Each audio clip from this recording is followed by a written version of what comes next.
नमस्कार। अब पढ़ेंगे अपन पार्ट ऑफ ए डिसीजनेटर एंड दियर फंक्शन। डिसीजनेटर के विभिन्न भाग और उनके कार्य।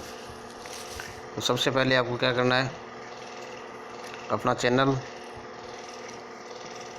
ITI पवन उसको सब्सक्राइब करना है, लाइक करना है और शेयर करना है, और ज़्यादा से ज़्यादा ग्रुप में डालो ताकि और भी वीडियो का आनंद ले। पहले है डिसीजनेटर। डिसीजनेटर मैंने आपको पहले ही बता रखा है कि डिसीजनेटर होता क्या है। यांत्रिक ऊर्जा को विद्युत ऊर्जा में बदलने वाली युक्ति क्या कहलाती है? डिसीजनेटर कहलाती है। कोई मान लो कोई मशीन है, वो यांत्रिक ऊर्जा को किस में कन्वर्ट कर रही है? इलेक्ट्रिकल एनर्जी में कन्वर्ट कर रही है, तो क्या हो गया? आपका जनरेटर कहलाता है। ठीक है, अब पढ़ते हैं इसके पार्ट्स। ये मेन पार्ट है इसके। एक एक पार्ट्स भी आपको मैं बताऊंगा अलग अलग, इसके कौन कौन से पार्ट्स होते हैं। ये एक साथ लिया है मैंने। ये एंड प्लेट, ये दिख रही है, ये एंड प्लेट। ये फैन लगा होता है कूलिंग के लिए। ये आर्मेचर, इनका काम क्या होता है, किसका बना होता है, ये सब बताऊंगा मैं। ये कम्यूटेटर होता है, ये बेरिंग लगा होता है। ये इसको स्टेटर बोलते हैं या योग बोल दो। ये बुर्स लगे होते हैं इसमें ब्लैक ब्लैक। अब मैं इसको डिटेल से बताता हूँ। सबसे पहले बात करते हैं योग की। योग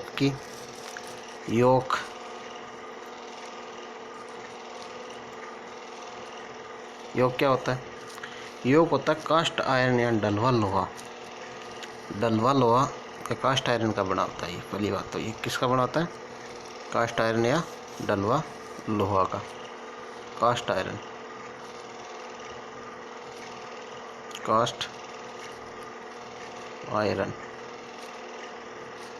आयरन का बना होता है छोटी मशीनों में, जिसके कास्ट आयरन क्या होता है? थोड़ा भारी होता है, जिससे मोटर चले तो हिले डुले ना। बड़ी मशीनों में किसका बनाता है? कास्ट स्टील का बनाता है या रोल्ड स्टील का बनाता है। फिर इसको क्या करते हैं, यहाँ देखो ये फीट बनेगा ना, यहाँ से इसको फाउंडेशन नट बोल्ट की सहायता से इसको कस देते हैं। ठीक है, योग के कार्य क्या है? मशीन के अंदर भागों की सुरक्षा करता है। मशीन के अंदर क्या होते हैं? भाग होते हैं इसके। मशीन के आर्मेचर हुए हैं, पोल्स हुए हैं, इनकी क्या करता है? ये सुरक्षा करता है। दूसरी बात ये क्या करता है? पोल के लिए आधार प्रदान करता है। यहाँ पोल लगे जाते हैं इसके अंदर, यहाँ पोल लगे जाते हैं, ये आधार प्रदान करता है। ठीक है, अब पढ़ते हैं अपन पोल्सों। नेक्स्ट क्या है? Sorry, armature. पहले पोल्सू देख लेते हैं। पोल्सू क्या होता है? देखो, पोल्सू की बात करें तो योग के साथ नट बोल्ट के साथ कसा होता है। ये जो होता है ना, ये होता है पोल्सू, ये बड़ा भाग। और किसके साथ कसा होता है? ये पोल्सू हो गया। किसके साथ कसा होता है? योग के साथ। योग होता है ना, उसके साथ ही कसा होता है। ये से ये योग हो गया, उसके अंदर लगा होता है, ये ऐसे लगे होते हैं पोल। ठीक है, और इसके दो भाग होते हैं। जो भाग बोल्ट से कसा होता है वो क्या कहलाता है? ये बोल्ट से कसा होता है। इस भाग को क्या बोलते हैं? पोल बोलते हैं। जो आगे ये वक्रता वाला भाग होता है, वक्रता टाइप वाला भाग, इसको बोलते हैं पोल्सू। छोटी मशीनों में ढलवा लोहे का लेमिनेटेड परत का बना होता है, और बड़ी मशीनों में ये लेमिनेटेड इस्पात यानी इस्पात का बना होता है। लेमिनेटेड कोर की जो मोटाई होती है, देखो ये कोर बनी हुई है इसके अंदर, इनकी जो कोर की मोटाई होती है वो होती है 0.1 mm से 0.25। 0.25 mm तक होती है। ठीक है, ये होल वगैरह होते हैं, इन होल की सहायता से रिवेट होल बोलते हैं इनको ताकि रिवेट लगा देते हैं इनको जोड़ने के लिए। ये लेमिनेटेड कोर होती हैं कि ये कोर है, बहुत सारी कोर हैं। ठीक है, और देखते हैं आगे आता है फिर बेयरिंग से पहले मैं पढ़ा देता हूँ आपको आर्मेचर थोड़ा सा ये उसमें हो रहा है। देखो फील्ड कॉइल हो रही फील्ड कॉइल क्या होती है? फील्ड कॉइल एक फर्मा होता है, उस फर्मे में यूँ आकार की यूँ क्या बनाते हैं? कॉइल्स बनाते हैं। यूँ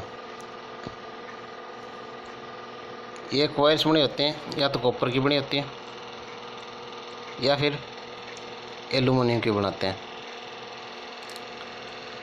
ठीक है, और फिर यहाँ ये लगा देते हैं। इसको बोलते हैं फील्ड वाइंडिंग।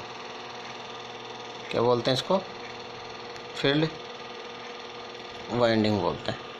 ठीक है, अब पढ़ते हैं आर्मेचर। आर्मेचर क्या होता है? एक बेलनाकार भाग होता है, एक बेलनाकार आकृति का भाग होता है। इसकी जो सिलिकॉन यानी कि जो ये लेमिनेटेड परत होती है, यही एक परत है। इसकी जो मोटाई होती है वो होती है 0.6 mm। ठीक है, और सिलिकॉन इस्पात की बनी होती है। और ये सारी की सारी क्या होती हैं? विद्युत रोधी होती हैं। सारी की सारी पटली क्या होती हैं? विद्युत रोधी होती हैं। इसके खांचे होते हैं वो 3 प्रकार के होते हैं, बंद, खुले और अर्ध खुले।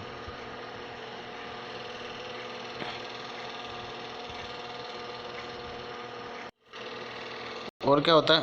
आर्मेचर ये लेमिनेटेड परत से एक लेमिनेटेड परत होती है, इसके अंदर ऐसी परतें मिलकर क्या बनाती हैं? आर्मेचर का निर्माण करती हैं। ये होल्स हो गए,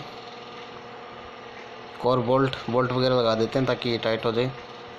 ये इसकी की शाफ्ट में लगी होती हैं। ये यहाँ पे कीवे हो गया, ये आर्मेचर होएगा पूरा। स्लॉट्स होती हैं, स्लॉट के अंदर क्या होती है? वाइंडिंग की जाती है और माइका लगाया जाता है इसके ऊपर ताकि शॉर्ट ना हो। ठीक है, आर्मेचर क्या होता है? आर्मेचर वाइंडिंग को अपने अंदर रखकर चुंबकीय क्षेत्र में घूमता है। आर्मेचर कोर में से गुजरने वाले फ्लक्स को निम्न प्रतिष्ठम पथ प्रदान करता है।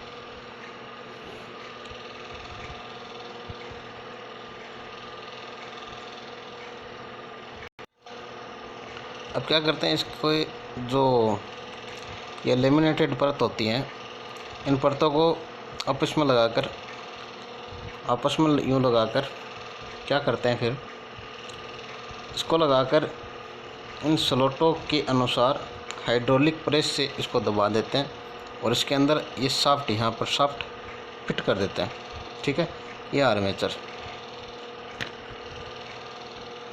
अब आ गया बेयरिंग प्राय क्या होता है कि गन मेटल या बेबिड धातु से बनाई जाती है। किसका बनाया जाता है? गन मेटल का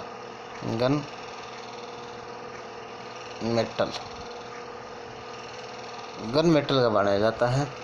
छोटी मशीनों में बॉल बेयरिंग या बुश बेयरिंग का उपयोग में लाए जाते हैं, परंतु बड़ी मशीनों में रोलर बेयरिंग उपयोग में लाई जाती है। इसका मुख्य कार्य की बात करें तो शाफ्ट को क्या करता है? आधार प्रदान करता है। यहाँ शाफ्ट डालते हैं, शाफ्ट को क्या करता है? आधार प्रदान करता है। ये शाफ्ट हो गई। और घर्षण, जिससे एक शाफ्ट घर्षण कम होता है। ठीक है,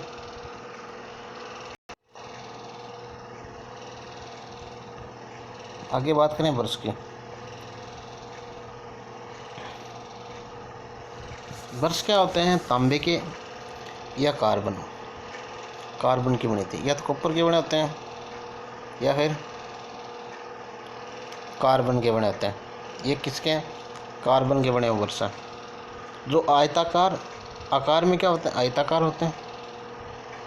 आकार क्या कैसा है इनका? आयताकार। छोटी मशीनों में गोल छड़ की तरह भी होते हैं। तांबे के ब्रशों का प्रतिरोध कम होता है। तांबे के ब्रशों का प्रतिरोध क्या होता है? कम होता है। और ये कम्यूटेटर सेगमेंटों में गड्ढे भी पैदा करते हैं। जो कम्यूटेटर के सेगमेंट होते हैं उनके अंदर क्या होते हैं? तांबे के जो ब्रश होते हैं वो क्या करते हैं? गड्ढे पैदा कर देते हैं, क्योंकि तांबे के ब्रश के कारण स्पार्किंग अधिक होती है, इसलिए अधिकतर ब्रश कार्बन के ही प्रयोग किए जाते हैं।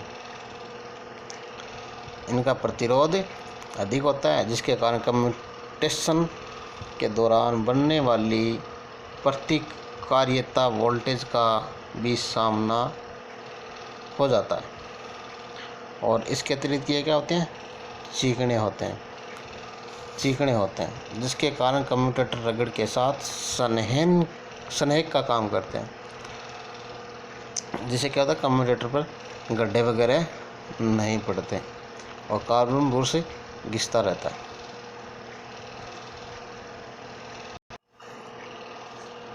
आगे देखते हैं कम्यूटेटर देखो, कॉपर तार होता है दो प्रकार का, एक तो अनिलीकृत होता है, एक कठोर कृषि तांबा होता है। अनिलीकृत होता है उसका अपन उपयोग करते हैं मोटर वाइंडिंग में, नरम तार बोलते हैं। और कठोर तार होता है कठोर तार का उपयोग करते हैं हम इसके कम्यूटेटर की वाइंडिंग करने के लिए। ठीक है। अब ये क्या था? कर्षित कठोर तांबे के कई टुकड़ों जिन्हें कम्यूटेटर कहते हैं। ये कर्षित कठोर तांबा, ये तांबा लगा हुआ है, इन कई टुकड़ों क्या बोलते हैं? इनको ही बोलते हैं कम्यूटेटर। ये कम्यूटेटर है। ये खंड वी आकार का होता है और इनके माइका इंसुलेशन आपस में ज़्यादा सॉफ्ट के इंसुलेट होते हैं। इनके अंदर जो लगा होता है वो क्या होता है? माइका इंसुलेशन लगा होता है इनके बीच में माइका इंसुलेशन लगा देते हैं। इनको वी आकार का इसलिए बनाया जाता है ताकि क्या होता है, जब भी ये उन चाल पर चलता है तो अब केंद्रीय बल के कारण बाहर ना निकले और इन खंडों के सिरों में आभार के साथ खांचा बना होता है। और इस भाग को कलंगी या राइजर कहते हैं। ये जो बनाता है ना, इसको बोलते हैं कलंगी या राइजर, इसको। ठीक है, कलंगी या राइजर भी कहते हैं। आर्मेचर वाइंडिंग के सिरे इसी राइजर से शोल्डर या पंच जोड़े जो आर्म में जुड़े होते हैं। ये तो होगा कम्यूटेटर की वाइंडिंग और ये होगी आर्मेचर की वाइंडिंग। इन दोनों के बीच में जो ये सोल्डरिंग की होती है ना, इसको राइजिंग बोलते हैं, राइजिंग। ठीक है, इसको क्या बोलते हैं? राइजिंग। ये एक तरह का क्या हो गया? बॉर्डर जैसा हो गया। ये कम्यूटेटर की कम्यूटेटर की वाइंडिंग होगी, या आर्मेचर की वाइंडिंग होगी। बीच में दोनों का जो जॉइंट होते हैं वो उनको बोलते हैं राइजिंग। ठीक है, तो धन्यवाद।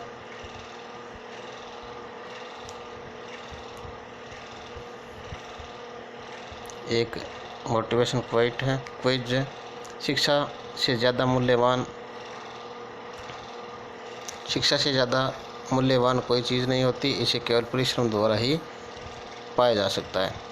तो वीडियो देखने के लिए बहुत बहुत धन्यवाद।